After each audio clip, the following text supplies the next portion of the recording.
welcome back to The Beer's Gone Bad. Where the beer flows like wine. We are your hosts, Scott Van Vogt. And I'm Pat Tugin. And tonight, again, we are blessed with the presence of JC Hill.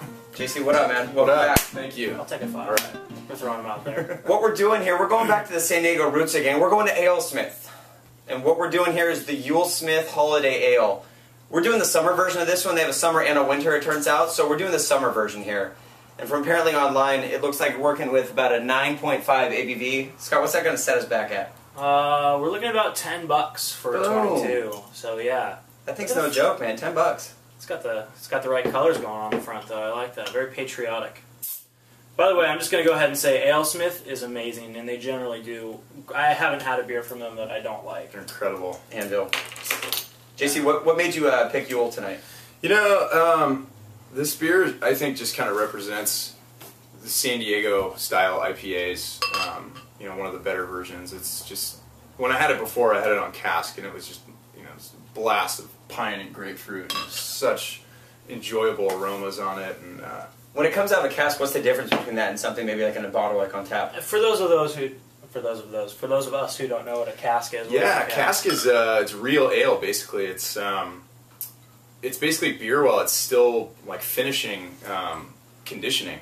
So they'll tap into a cask and they'll just pull it straight from like a full barrel, like wood barrel. Yeah, usually they put them into these things called firkins, and it's still kind of conditioning, and they use a hand pump to get it out, and it kind of has that almost Guinness-like texture. It's very kind of creamy head, and it's a little bit flatter, but I think the flavors come out a lot more in real ales. And on average, how long does something like that hold once you puncture it and start pumping it? Well, like a lot of the beer bars down here will have firkin events that'll last for a couple hours until they blow the entire thing. That's awesome. So usually it's just like a day long. This has got a nice little kind of like look to it. It almost looks like a hef or something. It's got a different kind of head than a hef, but the color to me looks like, you know, a hef color. I felt left out, so that's a good head on that splash thing. it right here. Nice top you off Thank you. there, Thank you, boss. sir. What are you going to put this color at here? 1 Bud Light, 10 Rasputin. It's a little cloudy, but it's not very dark. I'm going to go with like a 3.5. You know, a lot of the AleSmith, they bottle condition their beers, so there's probably a little bit of yeast sediment in the bottle, which probably contributes to the cloudiness. It's got a nice golden color to it, though. It's good. Yeah, I'm gonna throw it at a 3.5. Sure smells Yeah, good. 3 to 4. I get like a little bit of tropical fruit in there. Like Cheers. A little bit of, cheers. I was gonna say I kind of get that that sweeter, again, cream soda kind of smell of that. Yeah. Almost like apricot or yeah. mango. Dude, or I something. totally smell apricot. That's crazy. Yeah, that's good. Good head.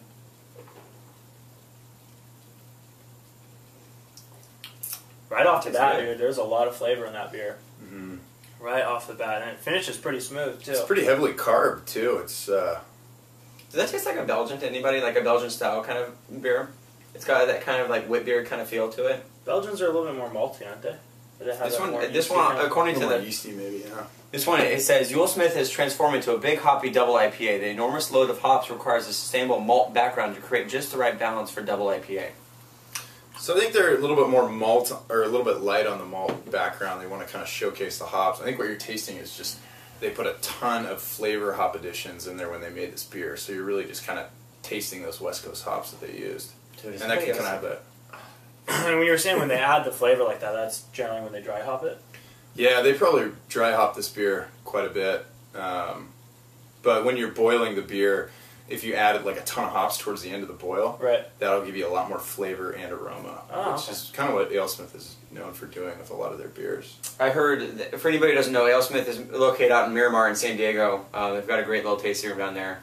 Yeah, Fridays at 2:30 on. I think you can go by and get like a $1 taste or $1.50. Yeah, I heard through the grapevine that they're known for using, like, they're all about, really particular about the water that they use and the ingredients that they use, about just being the most pure of everything.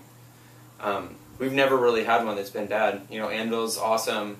Their IPA X. I mean, they're all... Scotch beer is really good too. They're wheat heavy. Yeah, I haven't tried that one yet. Oh. If you like malty beers, that's like the king. They do a good job, for sure. So we got color, we got taste, we got the label there. Where would you guys be enjoying this beer? I mean, obviously it's a 4th of July inspired label on there. Where are we drinking this beer, though? We're buying this, we're drinking it, where are we? Are you feeling a holiday celebration? Are you on the beach? Or are you on a Maybe like barbecue, 4th of July style. First beer of the day, maybe. I don't know. high class barbecue? Yeah. Have $10.22s. I think I'd be enjoying this beer on a more full stomach. There's a lot of carbonation in this beer, and I don't think I could be drinking this one on an empty stomach. Definitely after a couple hot dogs, at least. This one, it says on their website that they've actually won awards here. The Gold World Beer Championships, they won gold in 2003, 2004, and 2005, which is pretty impressive to have it running for 3 years in a row. So, I mean, AleSmith knows what they're doing. No joke. Yeah, it's pretty good. What's the ABV on this, Pat? It said 9.5. 9.5, man. Heavy hitters. That's... You don't even really nothing to taste laugh it at. that, Yeah. you know? It's like it's... Much like the last beer we reviewed, this Yeah. thing is kind of hidden within the beer. Yeah. This is a sleeper. This is something you have maybe 2, 3 of, and then before you know it, you're just done. And then out $30. That's what the nice thing about being able to go out and buy these 22s is, A, you can enjoy them in an atmosphere where you can actually enjoy it, not just like, dude, finish your beer, we're going to the next bar. And it's not going to break the bank. If you were to go to, like, the Linkery is known for having a lot of really good 22s over in their... North Park, right? North Park, yeah, right there on 30th. But you're going to drop like $20 on a 22. Yeah, they probably sell that for 15 or Yeah, $18 at probably. least. I mean, if we're buying for 10 at the liquor store. Yeah. I like Tornado, too. Tornado has the same kind of feel over there. Yeah. They serve the same kind of stuff. They'll pull out those real, distinctive kind of like microbrews that they're really engaging, too. You'll ask the guys at the bar, what do you like, what are you into, and he'll recommend stuff for you, which I thought was actually really cool. Tornado and Hamilton's are like the 2 bars I've been to, beer bars and any other kind of bar, where the bartenders are just so excited to talk about beer that you can sit down and just try beers and this and that and this and that. That is cool. Yeah, it's really great. And the food at Tornado is really good too. Not to say the food at Hamilton's isn't, but... Yeah. Jason, back to the beer here. What are you going to rate this thing? 1 kind of like thumbs down, 10 like, oh my god, I'm going to tell the world about this. What are you gonna play with this one at? When I first had the beer, it was probably one of the best beers I'd had all summer. I was telling everybody about it. It's still amazing to me. It's a little bit different in the bottle, but it's still got all the characteristics of a solid double IPA that you would expect. And since it's pretty light, tasting on the alcohol, you don't really notice it as much. It really is. Yeah. I'd probably give it a... the first time I had it, I'd probably give it a 9. Now I'd probably give it like a 7.5. Out of the bottle, 7.5. Probably. First tasting though, 9. Yeah. That's not bad though. I mean, We had a cask first time? Mm-hmm. that is straight from It's pretty incredible. the I don't know. teat, so to speak. Yeah, exactly. That's good though. I'm gonna go with on this one. I'm gonna put this one. When we did the triple with Green Flash, I feel like this is in that same kind of category where it's more of a fancy beer for me. Like I would have to put this in more like a. I like it. I'm gonna put it at a 7, but I don't think I would be in the position to enjoy this in multiple occasions, and so I wouldn't make. If in the right position, I'd buy this again, but I wouldn't go out and seek it only because it would be a real specific time for me to drink this. I'm with you. I think it's a great beer, and I think it's good, and I think they did a good job, and the flavor and everything is there, and again, masking the alcohol. But I don't know if it's the bottle we had or the heavy carbonation is kind of a setback for me. Yeah, it's really heavy carbonated. I'm not a fan of that. And everything else, though, it's pretty good. I don't know that I would, again, seek this out. And if this was next to a few other beers that we've reviewed on tap, I'd probably go with the other ones over this. So you can give it a what? 7. Okay. Well, there it is. JC puts it about, you said 7 too? 7.5, yeah. So we're roughly like 7.25 here after the average of all 3 of us. But that's why we do it. All 3 different mouths, 3 different tastes. It's good stuff, though. Yeah. AleSmith, good job. Keep it up, boys.